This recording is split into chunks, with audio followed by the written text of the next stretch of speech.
आज देश के अंदर हम सब मिलकर एक महत्वपूर्ण परिवर्तन की दिशा में देश को ले जाने का प्रयास करना आवश्यक है। यह कोई एक वर्ग विशेष की जिम्मेदारी नहीं है, सबकी है। क्योंकि आज देश के चौमुखी जो चैलेंजेस देश के सामने खड़े हैं, आज देश के आंतरिक बाह्य सुरक्षा खतरे में है। हमारे सीमाओं की सुरक्षा नहीं है। इधर चीन आके हमारे भूमि पर कब्जा करता है और पाकिस्तान आके अपने सेना के सैनिकों के सिर काट के चला जाता है। सरकार में बैठे हुए लोग सच में वो अंधे हैं, वो बधिर हैं सच में, क्योंकि उनको ये सारी चीज ना दिखते हैं ना सुनाई पड़ते हैं। बाकी हम सबको मालूम है, जिनको हम विकलांग देते उनके मन में वेदना है इसके बारे में। वहां बैठे हुए व्यक्ति को वेदना नहीं है। वहां बैठा हुआ व्यक्ति विदेश मंत्री चाइना जाते हैं और कहते हैं नहीं नहीं सब ठीक है, मेरी बात हो गई, सब ठीक है। और वहां बीजिंग से वो बयान देते हैं कि भाई ये चाइना इतना सुंदर देश है, मन लगता है कि मैं यही रह जाऊं। रह जाते तो अच्छा, पर वापस आ जाते, हमारे सिर पे बैठते थे।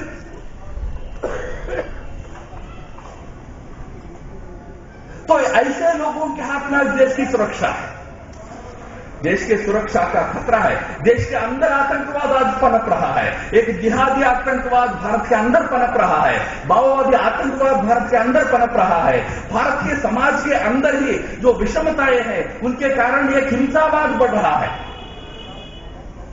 इसको हमें एड्रेस करना है, एक नागरिक के नाते एड्रेस करना है, इसको रोकना है। इस देश के अंदर आर्थिक स्थिति आज बदतर से बदतर होती जा रही है। मैंने जैसे कहा, इस देश के करोड़ों लोगों को प्राथमिक सुविधाएं उपलब्ध नहीं है, शुचिता की उपलब्धता नहीं है, भोजन की उपलब्धता पर्याप्त नहीं है। और आपको आंकड़े सुनकर आश्चर्य होगा क्यों इस देश के अंदर इस प्रकार की बीमारियां बढ़ते हैं। क्योंकि इस देश में जो इंटरनेशनल पॉवर्टी लाइन है $1.25 यानी लगभग 75 रुपये, जिनकी आमदनी वो गरीबी रेखा से नीचे है, ऐसे लोगों की संख्या भारत में 45% है। यानी लगभग 50 करोड़ लोग इस देश में गरीबी रेखा के नीचे जीते हैं। कौन जिम्मेदार है?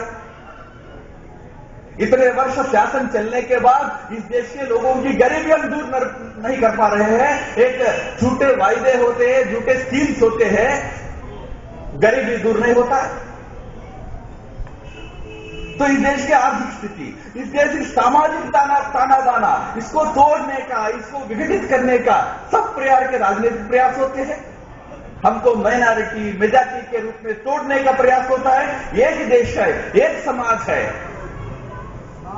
कौन माइनॉरिटी है इस देश में? क्यों माइनॉरिटी है? किस आधार पर है? केवल राजनीति के चलते हमारे समाज को तोड़ने का प्रयास होता है। तो शासन तंत्र में व्याप्त भ्रष्टाचार, इसकी तो कोई सीमा नहीं है। आज कोई भी व्यक्ति इस भ्रष्ट तंत्र से, भ्रष्ट व्यवस्थाओं से कोई भी बच नहीं सकता है, क्योंकि भ्रष्टाचार का एक स्वभाव होता है, वो ऊपर से नीचे की तरफ वो बहता जाता है। ऊपर भ्रष्टाचार है तो आप नीचे कंट्रोल नहीं कर सकते। आज नाटक होता है भ्रष्टाचार के नाम पर, भ्रष्टाचार विरोधी मुहिम चलता है, सत्ता में भी आ जाते हैं लोग। सत्ता में कैसे आते? वही भ्रष्टाचारियों के मदद से आ जाते हैं। आने के बाद भ्रष्टाचार विरोधी मुहिम क्या चलता है? एक क्लर्क को अरेस्ट करते हैं। दिल्ली में एक क्लर्क को अरेस्ट किए पिछले 1.5 महीने में, और एक कांस्टेबल को पकड़े। मानो हमारे पूरे दिल्ली शहर में क्लर्क और कांस्टेबल भ्रष्ट है, बाकी सब महान ईमानदार है। ईमानदारी भ्रष्टाचार के खिलाफ का मुहिम नाटक नहीं हो सकता, ड्रामा नहीं हो सकता। इसके लिए अरे स्वयं बहुत भ्रष्टता का नाम लेने वाले ऐसे सरकार के प्रधानमंत्री रहे पीवी नरसिम्हा राव, स्वयं जो भी हो एक अच्छी बात बोले। उन्होंने कहा कि भाई भ्रष्टाचार को ऊपर से निर्मूलन करना चाहिए, टॉप लेवल से भ्रष्टाचार को समाप्त करना चाहिए। आज ऊंचे पदों पर भ्रष्ट लोग बैठे हुए हैं, इस परिस्थिति को बदलना चाहिए। पर साथ साथ नरसिंह ने एक अच्छी बात और दूसरी बात बोली, नीति को नीचे से निर्माण भी करना चाहिए। हमारे कार्यकर्ताओं में, हमारे व्यवस्थाओं में, हमारे समाज के अंदर सामान्य व्यक्ति नीतिवान बने, नैतिकता का व्यक्ति बने। ये हमारे समाज के हर व्यक्ति के सामने आज का चैलेंज है। वो सक्षम है अक्षम है, यह प्रश्न नहीं है, हर नागरिक के सामने प्रश्न है। हमारे संगठन के माध्यम से भी हमारे सभी जो सदस्य हैं उनके सामने ये प्रेरणा रखना, ये बोझ रखना कि हम अपने अपने माध्यम से इस समाज के अंदर की जो परिस्थिति इसको बदलने के लिए भी प्रयास करें। तो आज इन दिशाओं में सक्षम आगे बढ़ रहा है। जैसा बताया गया, प्रेरणा संघ से मिली, पर यह कोई संघ के द्वारा चलाने वाला संगठन नहीं है।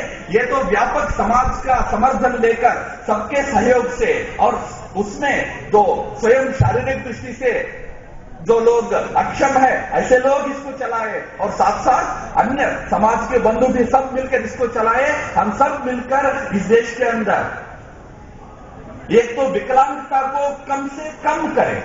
कुछ तो चलो हमारे हाथ में नहीं है, पर बहुत कुछ ऐसा है जिसको हम समाप्त कर सकते हैं। तो उस दिशा में एक सार्थक पहलू हम सब लोग कर सके। दूसरा, हमारे जो विकलांग समाज के अंदर एक आइसोलेशन की जो भावना है वो समाप्त हो। कोई आइसोलेशन नहीं है।